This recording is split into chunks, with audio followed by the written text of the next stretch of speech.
Right, this is the standard unit.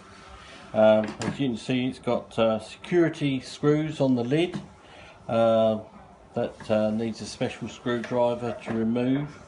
These are completely unique. Inside the box we have, if I take the lid away, that slides off. So inside the box we got the receiver unit for the detectors. We got a little unit here to simulate fire doors. This is the power supply and control unit, and this is the power alert, which is sending the signals. If we send a signal, we've got a tamper switch on here to show when the unit's being tampered with. So if I actually close that now, it should send a signal to the phone, and you can see here the status light is flashing to show that a signal is being sent, and that has now sent a tamper restore. So if I let the switch go, it will send an alarm signal. The little green light just flashing on and off every now and again is just its heartbeat, so that should be doing that all the time. But if I let the switch go now, it will flash alternate red and green to show that it is signalling out. Open circuit. There we go. So that's now sending a signal to Andy's phone that says that there is a tamper alarm, and that's come up on Andy's screen saying that there is an alarm activation there. We can leave that in that state. If we now activate a fire door and leave the fire door open, it's not going to do anything, but it's going to sit there timing now. You see the heartbeat on the power alert is still flashing to say everything's normal, but it is counting down.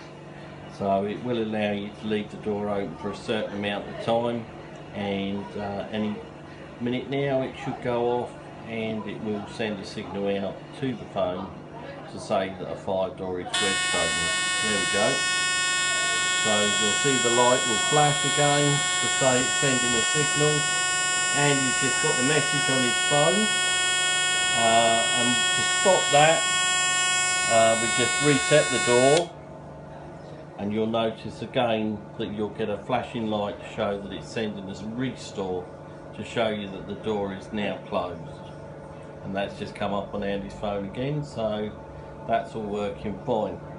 Next thing we got is our detectors. So we got a smoke detector, and we got a carbon monoxide detector. If I trigger, at the moment we're in the test mode on the box because we can't trigger with real smoke obviously, but if I trigger the smoke detector, you'll notice on the box here that you will get an activation come up on here to show you that something's happening. So if I trigger that, there we go, we had a little flash there to show that the fire signal's gone. We've also had the beacon come up, and Andy's got a message on his phone to say that he's got a fire alarm activation. And looking at this now, we're getting a signal come back to say that the fire alarm activation has cleared and it's restored. Yep, that's come up. So we can do exactly the same again with the CO2.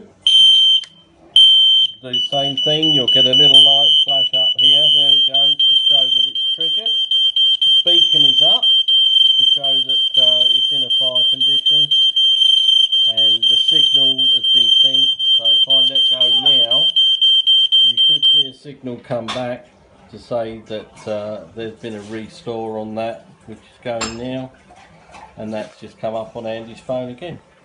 So that's showing you the operation of the smoke detector, CO2 detector, the doors, the tamper switch, and the operation of the beacon. But we've also got another one here.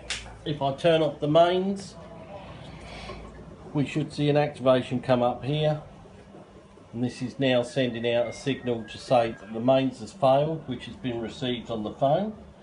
and this will continue to send you messages every hour up to 4 hours, at which point it'll disconnect itself and shut itself down to stop discharging the batteries. So you'll get 4 messages saying that the mains is still off, and that it will shut itself down in X amount of hours. So if I just put the mains back on, you get a restore, you'll see the status light flash again, and that's now sending you a message to say that the mains is back on and restored, which has come up on Andy's phone.